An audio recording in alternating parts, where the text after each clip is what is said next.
नमस्कार दोस्तों, कैसे हो आप सब लोग। मैं हूं आप सभी का प्यारा मित्र रजत और आप सभी का हार्दिक अभिनंदन करता हूं हमारे इस प्यारे से यूट्यूब चैनल पर, जहां पर आपको काफ़ी अच्छे लेवल की स्टडी प्रोवाइड करवाई जाती है। तो गुरु भाई काफ़ी फास्टली से बायोलॉजी की क्लासेस डाल रहे हैं और उनका चैप्टर 1 कंप्लीट हो चुका है और हम काफ़ी पीछे हैं, लेकिन हम किसी से कम नहीं हैं। तो चलिए, हम हमारा जो चैप्टर है अलजेब्रा का, आपसे वादा करता हूँ कि मंडे तक आपका चैप्टर कंप्लीट हो जाएगा अलजेब्रा, ठीक है। तो हम पीछे नहीं रहेंगे और उसके बाद हम एक परसेंटेज का चैप्टर आपके लिए उठा के लेके आएंगे। काफ़ी अच्छा चैप्टर रहेगा। इससे पहले वाली क्लास के अंदर मैं आपको 2 फॉर्मूले अच्छे से बता चुका था। दोनों फॉर्मूले एक बार ध्यान से देखिए क्या बताया था मैंने आपको बताया था कि अगर आपके पास हो a क्यूब प्लस का b क्यूब प्लस का c क्यूब और माइनस का हो 3abc, तो बेटा ये इक्वल होता है a प्लस का b प्लस का c इंटू ए स्क्वेयर प्लस का बी स्क्वेयर प्लस का सी स्क्वेयर माइनस का ए बी माइनस का बी सी माइनस का सी ए। तो मैं इसके बारे में अच्छे से आपको बता चुका था, बहुत ही प्यार से मैंने आपको बताया था। फिर मैंने आपको बताया था कि अगर आप इसको कन्वर्ट करना चाहते हो, क्या करना चाहते हो, कन्वर्ट करना चाहते हो, तो आप इसको डायरेक्ट कन्वर्ट कर सकते हो। किसके अंदर कन्वर्ट कर सकते हो, तो आप इसको डायरेक्ट कन्वर्ट कर सकते हो कि अगर आपके पास हो ए स्क्वेयर प्लस का बी स्क्वेयर प्लस का सी स्क्वेयर माइनस का ए बी माइनस का बी सी माइनस का सी ए, तो ये डायरेक्ट आपके पास होता है 1/2 इंटू ए माइनस का बी का स्क्वायर प्लस में बी माइनस का सी का स्क्वायर प्लस में सी माइनस का ए स्क्वायर, ठीक है। तो मैं आपको ये चीज़ अच्छे से बता चुका था कैसे आप डायरेक्ट इससे ये कन्वर्ट कर सकते हो। इसके बारे में हम अच्छे से डिस्कस कर चुके थे इससे पहले वाली क्लास के अंदर। अगर आपने वो क्लास ही नहीं देखी तो डिस्क्रिप्शन बॉक्स के अंदर उस क्लास का भी लिंक आपको मिल जाएगा, वहाँ से जाकर आप उस क्लास को देख सकते हैं। तो चलिए हम ऐसा करते हैं, जो ये फॉर्मूले हैं इन फॉर्मूलों को साइड में रखते हैं। मैंने साइड में लगा दिए हैं। आप इन दोनों फॉर्मूलों को अच्छे से अपने नोटबुक के अंदर रख लीजिए, किसी कोने के अंदर अच्छे से छुपा के। तो देखिए, हम इनके बारे में आज अच्छे से बहुत ही अच्छे प्यारे प्यारे क्वेश्चन डिस्कस करेंगे। तो चलिए शुरुआत करते हैं पहले क्वेश्चन के साथ। एक काम करेंगे, वीडियो को पॉज करेंगे। जब भी मैं बोलूँ आपको कि वीडियो को पॉज कीजिए, तो तुरंत झट से अपनी नोटबुक और पेन निकाल लेना और उस क्वेश्चन को करने का ट्राई करना। तो पहला क्वेश्चन आपके सामने देखिए क्या रहेगा। ये रहा आपके सामने कि अगर ए हो आपके पास 999, ए क्या हो 999 हो, अगर आपके पास बी हो 998, अगर सी हो आपके पास 997, तो जरा अपने विचार बताएं। बेटा किसी के बारे में नहीं बताने हैं, क्वेश्चन के बारे में बताने हैं, ठीक है। तो अपने जरा विचार बताइए। ए स्क्वेयर प्लस में बी स्क्वेयर प्लस में सी स्क्वेयर माइनस का ए बी माइनस का बी सी माइनस का सी ए, तो इसके बारे में अपने विचार बताइए। एक काम करिए, जल्दी से वीडियो को पॉज कीजिए और इस क्वेश्चन का आंसर दीजिए, ठीक है। ठीक है, आपने वीडियो को पॉज कर लिया होगा और इस क्वेश्चन को करने का ट्राई भी कर लिया होगा। बहुत ही प्यारे बच्चे हो आप। चलिए मैं इस क्वेश्चन को करवा देता हूँ कि कैसे आप इस क्वेश्चन को झटपट कर सकते हैं सॉल्व। देखिए, अब हिसाब लगाओगे आप कि अगर भाई साहब अगर ए को मैं 999 रखूँ, फिर 999 का स्क्वायर करूँ, मुझे यहाँ पर रखना पड़ेगा। फिर बी को मैंने रखा 998 और फिर स्क्वायर किया, फिर मैंने सी रखा। ये तो गड़बड़ हो गई बाबा, कुछ ना कुछ तो गड़बड़ हो रही है, ठीक है। इतना अगर लेंथी प्रोसीजर करोगे तो भाई साहब सिलेक्शन कोई और ले जाएगा। तो कैसे इसको झटपट तोड़ा जाए, तो उसके बारे में हम अच्छे से डिस्कस कर लेते हैं। देखिए, मैंने यहाँ पर फॉर्मूला लगाया हुआ, आप एक बार अच्छे से फॉर्मूला देख सकते हो कि अगर आपके पास हो ए स्क्वायर प्लस का बी स्क्वायर प्लस का सी स्क्वायर माइनस का ए बी माइनस का बी सी माइनस का सी ए, तो ये इक्वल होता है 1/2 इंटू ए माइनस का बी स्क्वायर प्लस में बी माइनस का सी स्क्वायर और प्लस का सी माइनस ए का होल स्क्वायर, ठीक है। तो आपके पास ये होता है। चलिए इसके बारे में अच्छे से बात कर लेते हैं। देखिए, अगर आपके पास A square plus B square plus C square minus का ए बी माइनस का बी सी माइनस का सी ए हो, तो आप इसे लिख सकते हैं 1/2 इंटू क्या हो ए माइनस का बी का स्क्वायर लिख सकते हैं, प्लस में लिख सकते हैं बी माइनस सी का होल स्क्वायर, प्लस में लिख सकते हैं सी माइनस ए का होल स्क्वायर, ठीक है। तो देखिए अब इसको कैसे करोगे, क्या मैं इधर से 1/2 ऐसे कैसे लिख दूँ? हाँ जी सर बिल्कुल लिख दीजिए। ए मेरे पास कितना है, ए मेरे पास 999 है और बी मेरे पास कितना 998 है। अगर 999 में से 998 को सब्ट्रैक्ट करता हूँ तो बचता है 1, और अगर 1 का स्क्वायर करता हूँ कितना होता है 1 होता है। इसी प्रकार से अगर मैं b माइनस का c करूँगा, यानी कि b की जगह अगर मैं 998 रखता हूँ इसके अंदर और c की जगह अगर मैं रखता हूँ 997, तो 998 में से 997 जाएंगे तो बचेगा कितना 1। और इसी प्रकार से अगर 1 का स्क्वायर करता हूँ तो कितना होता है प्लस का 1 होता है। और इसी प्रकार से फिर से आप क्या करोगे, c की जगह कितना रखोगे 999 997 रखोगे और a की जगह कितना रखोगे 999 रखोगे तो आप इसमें से इसको सब्ट्रैक्ट करते हो तो कितना बचता है, -2 बचता है, और -2 का अगर आप स्क्वायर करोगे तो कितना हो जाएगा, +4 हो जाएगा। तो इधर से ध्यान से आप इसको क्या करोगे, सम करोगे, एडिशन करोगे, 4 और 1 5, 5 और 1 6, जैसे ही आप 6/2 करोगे तो ये हो जाएगा 3, और दिस इज द आंसर। ये आपका आंसर आया। आई होप आपको बहुत ही अच्छे तरीके से क्वेश्चन समझ में आया होगा। तो चलिए हम इसी प्रकार से हम बढ़ चलते हैं हमारे नेक्स्ट वाले क्वेश्चन की तरफ। तो नेक्स्ट वाला क्वेश्चन देखिए क्या रहेगा। ऐसा है बेटा, गर्मी काफ़ी है और गर्मी के अंदर बोलना ही बिल्कुल ही नामुमकिन हो जाता है, फिर दिमाग में से पता नहीं क्या क्या निकलता है। तो देखिए ध्यान से, अगर आपके पास हो a प्लस का b प्लस का c इज इक्वल टू 0 हो, क्या हो, a प्लस का b प्लस का c इज इक्वल टू 0 हो, तो आप जरा बताइए कि आपके पास a क्यूब प्लस का b क्यूब और प्लस का c क्यूब किसके इक्वल होगा। तो मैंने आपसे ये क्वेश्चन पूछा, काफ़ी अच्छा क्वेश्चन है, वीडियो को पॉज कीजिए और इस क्वेश्चन को करने का ट्राई कीजिए। आई होप आपने कर लिया होगा। तो ध्यान से देखिए, अगर आपके पास हो a प्लस का b प्लस का c इक्वल टू 0 हो, तो जरा बताइए a cube plus b cube plus c cube क्या होगा।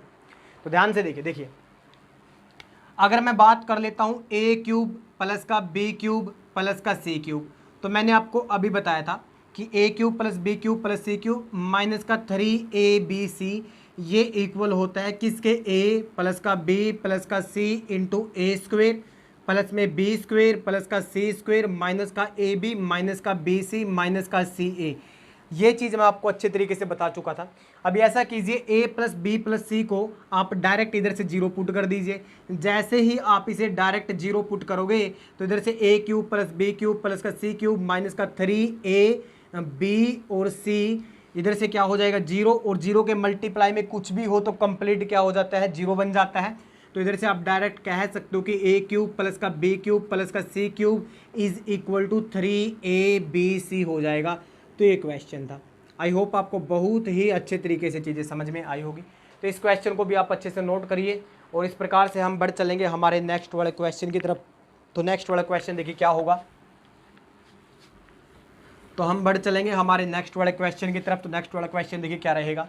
अगर मैंने आपको दे दिया कि अगर a हो, a मेरे पास हो 2 और b मैंने अब की बार रख दिया 3 और c मैंने कह दिया कि आपको -5 होगा।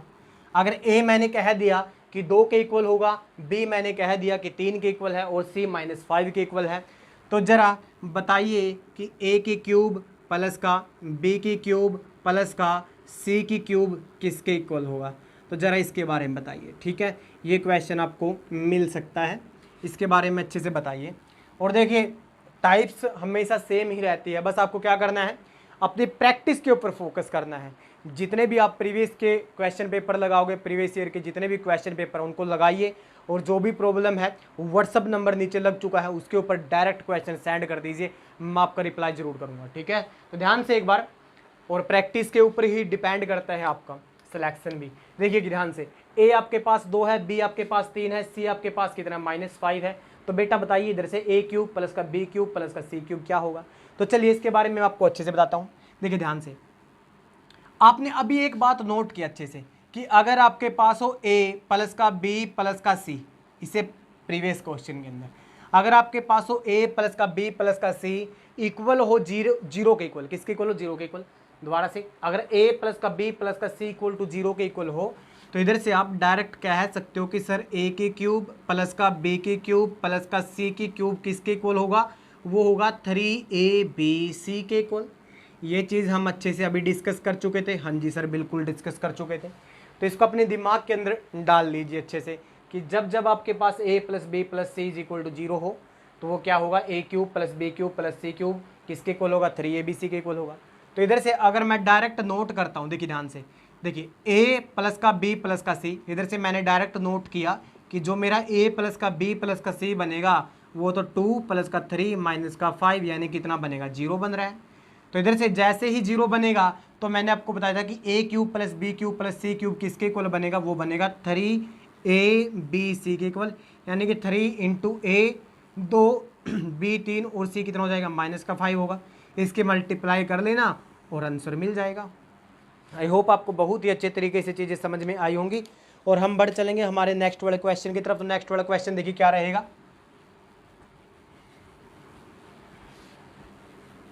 ध्यान से अच्छे से देखिए क्या, अगर आपके पास हो a प्लस 2 प्लस का c इज इक्वल टू 0 हो, अगर आपके पास हो a प्लस का 2 प्लस का c इक्वल टू हो 0, तो ज़रा बताइए a की क्यूब प्लस में इधर से मैंने कर दिया 8 प्लस में c की क्यूब कर दिया और इधर से मैंने कर दिया 6ac कर दिया इज इक्वल टू किसके इक्वल रहेगा। ठीक है, ये मैंने आपसे पूछ लिया, तो इसके बारे में अच्छे से बताइए। देखिए ध्यान से, क्वेश्चन को ध्यान से देखिए और वीडियो को पॉज कीजिए और क्वेश्चन को करने का ट्राई कीजिए। चलिए करिए, आई होप आपने कर लिया होगा ट्राई। तो ध्यान से देखिए इस क्वेश्चन को, अगर आपके पास हो a प्लस का 2 प्लस का c इज इक्वल टू 0 हो, इधर से a क्यूब दिया हुआ है और c क्यूब दिया हुआ है, क्या मैं इस 8 को 2 का क्यूब लिख सकता हूँ? क्या मैं इस 8 को 2 का क्यूब लिख सकता हूँ? हाँ जी सर, बिल्कुल लिख सकते हो। तो इधर से आप कह सकते हो कि a का क्यूब प्लस में 2 का क्यूब प्लस में c का क्यूब और माइनस का 6abc। ठीक है, अब देखिए इस 6 को भी आप ऐसा कीजिए 3 मल्टीप्लाई में 2 लिख लीजिए, a ऐसे कैसे लिख लीजिए और जो 2 है यहाँ पर कर दीजिए, c ये हो जाएगा। तो अब देखिए ध्यान से, ये a हो रहा है, ये तो लाइक अ b, ये आपके पास किसकी तरह होगा? b की तरह होगा। अगर ये 2b की तरह होगा तो ये तो फॉर्मूला बन जाएगा a की क्यूब प्लस का b की क्यूब प्लस का c की क्यूब माइनस का 3a और ये 2 क्या लिया मैंने? b लिया और c, यानी कि जो मेरे पास ये फॉर्मूला बनेगा ये बनेगा a की क्यूब प्लस का b की क्यूब प्लस का c की क्यूब माइनस का 3abc, ये तो फॉर्मूला इसका बनेगा। हाँ जी सर, बिल्कुल बनेगा। तो इधर से हम डायरेक्ट कह सकते हैं कि a की क्यूब प्लस b की क्यूब प्लस का c की क्यूब माइनस का 3abc, जहाँ जहाँ अपने को b दिखाई देगा वहाँ वहाँ पर हम क्या रख देंगे? 2 रख देंगे। तो चलिए करते हैं। अब देखिए a ऐसे कैसे, प्लस में b होता है, b की जगह आपको क्या रखना? 2 रखना है प्लस का c और मल्टीप्लाई में हमारे पास जो भी आता है आप इधर से डायरेक्ट लिख सकते हो। अब देखिए ध्यान से, अब a प्लस 2 प्लस c की बात करूँगा तो मेरे पास ये किसके इक्वल है? मेरे पास 0 के इक्वल है, ये 0 हो जाएगा। अब b की जगह 2 पुट कर दीजिए, 2 पुट कर दिया 8 हो गया और इधर से 2 पुट करेंगे तो ये कितना बन जाएगा? इधर से ये बन जाएगा 6ac बन जाएगा, यानी कि a की क्यूब प्लस में 8 प्लस का c की क्यूब माइनस का 6ac किसके इक्वल होगा? 0 के इक्वल होगा। ये आपका आंसर रहा। आई थिंक आपको बहुत ही अच्छे तरीके से चीज़ें समझ में आ गई होंगी। आज की क्लास का हमारा नेक्स्ट क्वेश्चन देखिए क्या है, अगर आपके पास हो a प्लस का b प्लस का c इज इक्वल टू 0 के इक्वल हो, तो आपको बताना है a square divide by B C plus का b square divide by A C plus का c square divide by A B. इसके बारे में आपका क्या ख्याल है? ज़रा विचार प्रस्तुत करें। एक बार वीडियो को पॉज कीजिए और इस क्वेश्चन को करने का अच्छे से ट्राई कीजिए। तो चलिए, कुछ बच्चों ने वीडियो पॉज की होगी और अच्छे से करने का ट्राई भी किया होगा, तो मैं इस क्वेश्चन को करवा देता हूँ। देखिए, अगर मैं इसकी बात कर लेता हूँ, अगर मैं किसकी बात करता हूँ? इसकी बात करता हूँ, तो मैं इसे कन्वर्ट कर सकता हूँ। कैसे कन्वर्ट करूँगा? चलिए इसके बारे में अच्छे से बात कर लेते हैं। देखिए, मेरे पास दिया हुआ A square divide by B C plus का B square divide by A C plus by C square divide by A B. अगर मैं नीचे वाले के एलसीएम की बात करूँ तो हमारा जो एलसीएम रहेगा वो कितना रहेगा? A B C. ये आपको अच्छे से आता होगा एलसीएम, ठीक है। अब देखिए, इस ए बी सी के नीचे जैसे ही मैं बी सी रखता हूँ तो कितना बचेगा? ए बचेगा और ए स्क्वेयर के साथ ए की मल्टीप्लाई करूँगा, क्यूब बचेगा। इसी प्रकार से इस ए बी सी के नीचे अगर मैं ए सी रखता हूँ उधर से उठा के तो कितना बचेगा? बी बचेगा और बी स्क्वेयर के साथ मल्टीप्लाई करेंगे बी क्यूब, इसी प्रकार से सी क्यूब, ठीक है। फिर मैंने आपको अच्छे से बताया था कि अगर आपके पास हो a प्लस का b प्लस का c इक्वल टू 0, ध्यान से याद करो, बताया था मैंने आपको, बताया था। फिर a क्यूब प्लस का b क्यूब प्लस का c क्यूब किसके इक्वल होगा? 3abc के इक्वल होगा। सर आप तो ये बता चुके हैं, बिल्कुल बता चुका हूँ आज की क्लास के अंदर, ठीक है। आप देख सकते हैं अच्छे से, एक बार वीडियो को मतलब बैक करके आप देख सकते हैं। मैंने आपको ये चीज़ अच्छे से बताई थी कि अगर आपके पास हो a प्लस का b प्लस का c इक्वल टू 0 तो a cube plus b cube plus का c क्यूब किसके इक्वल होगा? 3abc के इक्वल होगा। तो इधर से a cube plus b cube plus c cube को आप डायरेक्ट बता सकते हो 3abc के इक्वल। क्यों? क्योंकि sir a plus b plus c किसके इक्वल दिया हुआ है? 0 के इक्वल दिया हुआ है। और नीचे से डायरेक्ट आप abc के साथ abc कैंसिल कर सकते हो, तो आपके पास रहेगा 3। तो ये क्वेश्चन था। आई होप आपको बहुत ही अच्छे तरीके से चीज़ें समझ में आई होंगी। तो हाँ, मिलते हैं आपसे नेक्स्ट वाली क्लास के अंदर। आई होप आपको बहुत ही मज़ा आया होगा और काफ़ी कुछ सीखने को मिला होगा आज क्लास में। तो बाय बाय, नमस्कार, गुड नाइट।